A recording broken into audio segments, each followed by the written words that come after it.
Now, the second ingredient that I want to talk about is something called sodium lauryl sulfate. Has anybody heard of sodium lauryl sulfate?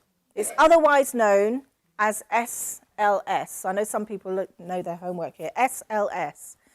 Now, SLS is something, it's an agent, a chemical compound that's used to create the foaming action in things like our shampoos, our facial washes, our body washes, bubble bath, and even baby bath.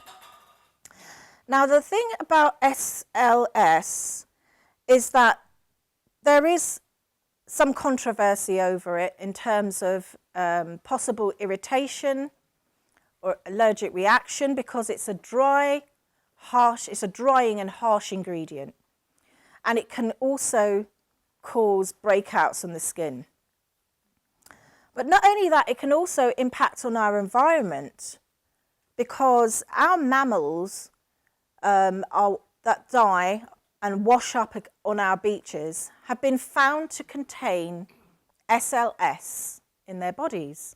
And that just tells you the scale of the amount of SLS that we're using that's going through our water system and affecting our plant life.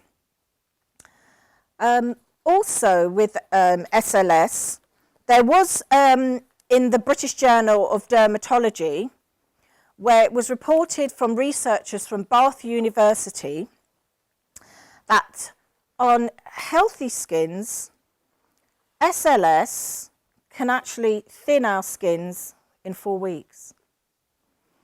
And Professor Richard Guy at Bath University found that SLS in aqueous cream made the condition worse. And this is prescribed for eczema, so it really doesn't make sense.